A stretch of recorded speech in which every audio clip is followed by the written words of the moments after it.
This is where the unified ledger comes in.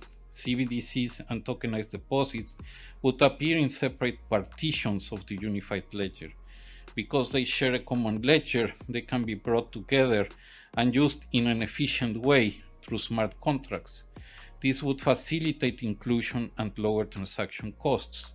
Other partitions of the ledger could be used for other assets. The novel functionalities arising from this design can enable money to work more efficiently. It takes me to my next point. When combined with programmability and composability, the additional functionality could open a whole new range of services that impact our daily lives. One example is by enabling micropayments that are currently not economical, such as tips to the providers of social media content or direct payments between Internet of Things devices. Tokenized deposits and CBDCs could also open the door for more efficient payment arrangements in business settings or for larger purchases. For example, the BIS Innovation Hub Singapore Center plans to experiment with embedding policy and regulatory measures in smart contracts with the view of automating compliance and increasing transparency. Compliance costs are large, but by using tokenized deposits and smart contracts, costs would fall, making payments more efficient. This would facilitate inclusion. Another example would be the process of escrow for buying a house. Escrow accounts secure the funds provided by the buyer until the conditions of a real estate contract are fulfilled. As escrow accounts are usually handled by a third party, the escrow process involves the transfer of funds across different accounts, often at different banks. Using a smart contract, the escrow process could be automated by locking the respective funds in the buyer's account. Once the escrow process is concluded, the smart contract transfers the money to the seller automatically, and instant settlement is achieved via digital central bank money. By relying on the same institutional structure and using the same trusted settlement asset as in today's system, the singleness of money is preserved. The full benefits of this revamped escrow process arise from having commercial bank deposits and central bank money in the same programmable form on an integrated platform, a unified ledger. Thinking even further ahead, we could envisage both assets and multiple regulated entities, commercial banks, payment services providers, assets registries, etc., in coordination with the central bank on the unified ledger. The idea is to put complementary things, central bank money, commercial bank money, digital assets, in the same place so that they can interact in efficient ways, like apps on a smartphone. This tokenization could make buying, selling, and transferring assets faster, cheaper, and more transparent.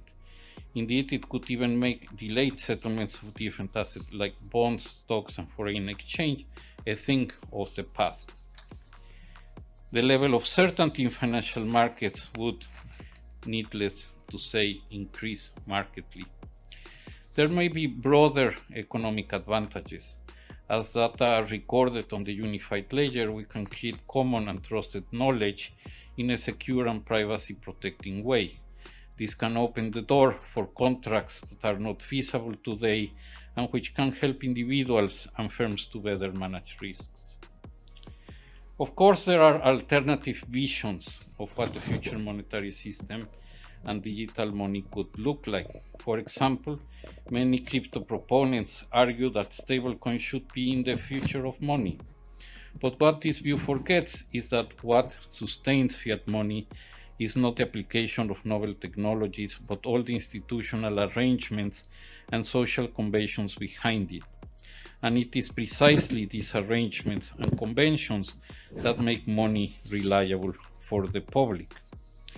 Indeed, the past year's events have cast serious doubts on the ability of stablecoins to function as money. Stablecoins must import their credibility from sovereign fiat currencies. They do not benefit from the regulatory requirements and protections applying to bank deposits. They do not settle in central bank money or enjoy lender of last resort support.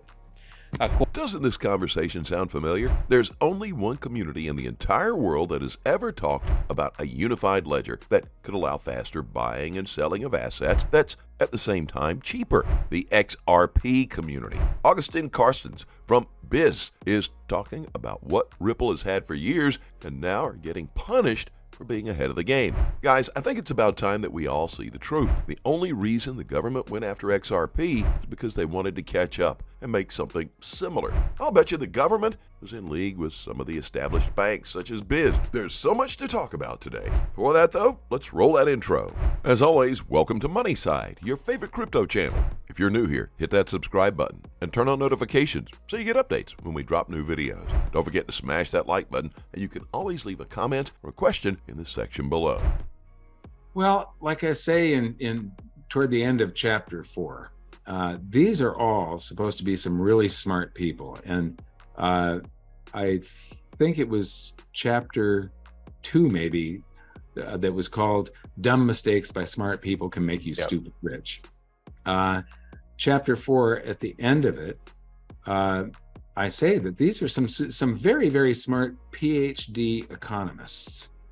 If they don't understand and can't comprehend the wealth transfer that they are creating, and that this is theft from one group of people and a gift to another group of people that they create when they conjure currency into existence like this, and it's attached to future taxation. If they can't understand that, then they're incompetent and they don't belong in their jobs. If they do understand it, then they're immoral and they belong in jail. They are promoting and supporting and participating in theft, and I mean it's fraud and it's theft. And then I follow it up with a quote from the Federal Reserve that basically says that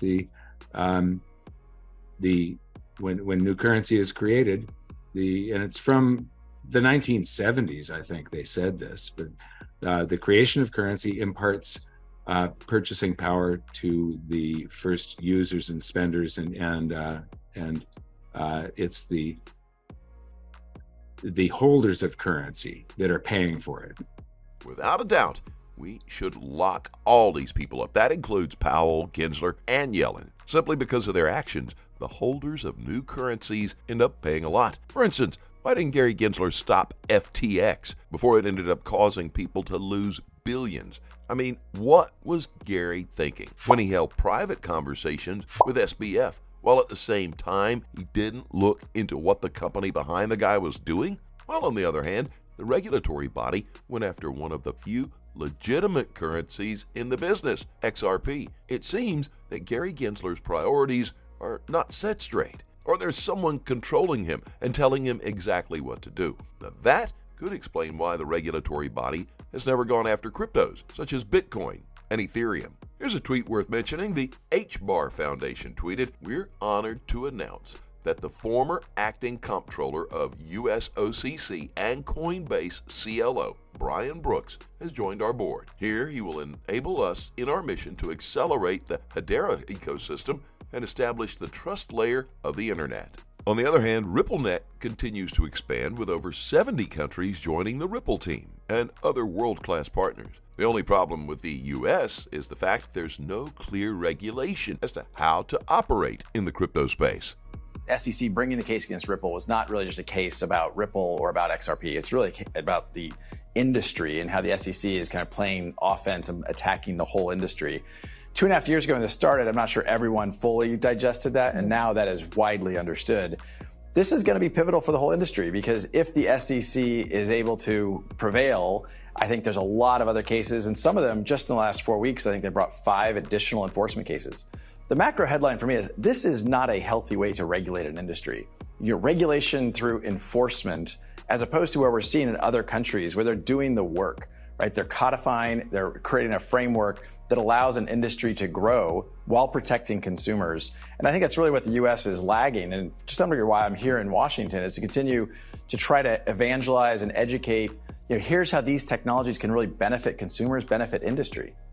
Is what I'm hearing from you essentially, if the U.S. doesn't get its act together and move more quickly, all of this is going offshore. It's just going elsewhere. Well, it already is. I mean, the sad reality is that the U.S. really is already behind. You know, this is not behind countries that we haven't necessarily heard of. This is behind Australia and behind the U.K., Japan, Singapore, Switzerland. There's a lot of countries that have taken the time and thoughtfulness to create that clear rules of the road. By contrast, when I first got involved in the tech industry in the late 90s, some were saying the internet should be banned. They were saying, like, here's how the internet is being used for illicit purposes. But the US government said, no, we're going to create a framework. And that allowed entrepreneurs, that allowed investors to come in and look at the benefits to the United States on a geopolitical basis to have the Amazons and Googles based and headquartered in the United States. We're at, I think, severe risk of having that not happen in this next evolution of technology around blockchain and crypto. It has already started moving outside the United States. And also, the consumers are suffering because of that, because you don't have the same protections that the US regulatory frameworks can provide. What would a good framework look like, in your view? Well, look, I think what you're seeing right now is the Securities and Exchange Commission. You know, if you're a hammer, everything looks like a nail. And not everything here is a nail. And I think any framework has to start with clear protections for consumers, but then to thoughtfully understand that these aren't always going to be securities. Some of them are used as currencies.